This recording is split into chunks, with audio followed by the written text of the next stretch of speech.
अभी बैसाख का महीना चल रहा है मेरी जीजियों। मिट्टी के पात्र का जल, मिट्टी के पात्र का जल, कोई मटकी हो, मटकी नहीं हो तो कोई दिया हो, कोई कुल्हड़ हो, उसमें जल भर कर रखो पूरी रात। सुबह उस जल को थोड़ा सा लेकर जाओ और शिव जी को समर्पित करो। गंगेश्वर महादेव का नाम लेकर। कौन से महादेव? गंगेश्वर। वो मिट्टी के पात्र का जल जब तुम शिव जी को चढ़ाओगी और उसी जल को कटोरी में झेल कर लेकर आओगी, उसी जल को जब तुम कटोरी में झेल कर लेकर आओगे, जिनकी आंखों में रोग हो जाता है, श्रवण शक्ति में रोग हो जाता है, जिनके फेफड़ों में से सांस लेने में आवाज आती है खरखराहट की, जिनकी नासिका का स्वर बंद रहता है, कोई ना कोई स्वर उसके बंद ही रहते हैं नासिका के, उस व्यक्ति को यदि बैसाख के महीने में मिट्टी के पात्र में रखा हुआ रात्रि का जल गंगेश्वर महादेव के नाम से शिव जी को चढ़ाया जाता है और वही जल को उस व्यक्ति को पिलाया जाता है, तो नेत्र, श्रवण, नासिका और जो फेफड़ों में से खरखराहट की आवाज आती है वो धीरे धीरे अपने आप बंद होना प्रारंभ हो जाती है। गंगेश्वर।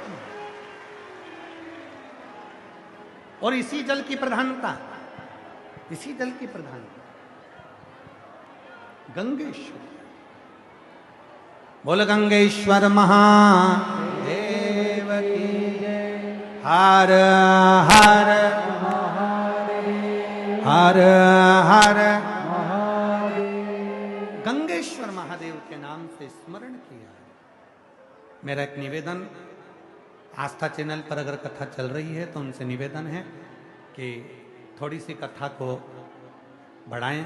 आस्था चैनल वालों से निवेदन है कि पहले दिन की कथा लेट चालू हुई थी 1 घंटा, तो कम से कम 10 मिनट 12 मिनट आस्था चैनल इस कथा को थोड़ा बढ़ाए, जिससे ये कथा सभी को प्राप्त हो गए। बहुत बहुत साधुवाद है। आस्था चैनल वालों से जो निवेदन करा उनने स्वीकार करा।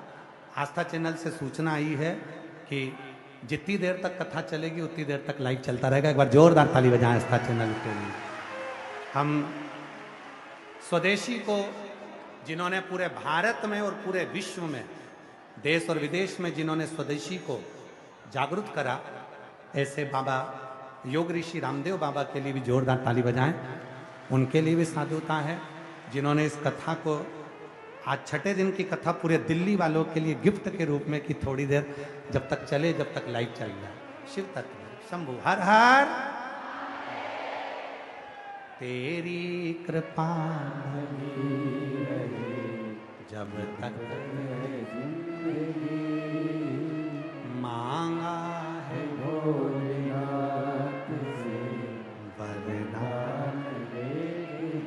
तो मिट्टी का बर्तन यदि तुम्हारे पास नहीं है तो घर में अगर कोई दीपक भी हो, मिट्टी का दिया भी हो, मिट्टी का दिया, तो उसको पात्र में उसको डाल के रख दो। उसका भी जल यदि शिव जी को चढ़ाएंगे, मिट्टी खास तौर से जरूरी है, मिट्टी के पात्र में जल भरा हो और वो जल शिव जी को स्मरण, वो जल मिट्टी का दिया में जल भर दो,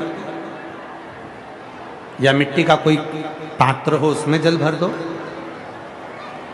वो जल काम कर दो। यही जल, ध्यान देना, जिस स्त्री, जिस पुरुष, जिस नारी, जिस बहन, जिस भाई की कंधे से लेकर नीचे कमर तक रीढ़ की हड्डी में अगर दर्द रहता है, सवेरे सवेरे आप उठते हो और उठने पर कमर में बहुत दर्द सा लगता है, तकलीफ सी लगती है और बहुत ज़्यादा कष्ट होता है, तो रीढ़ की पूरी हड्डी में अगर दर्द रहता है तो उसको स्मरण करना चाहिए। मिट्टी के, ये बैसाख के महीने में प्रदोष के दिन का उपाय है। बैसाख के महीने की कोई भी प्रदोष, दोनों प्रदोष में से किसी भी प्रदोष में, प्रदोष के 1 दिन पहले रात्रि को मिट्टी के पात्र में एक दुर्वा,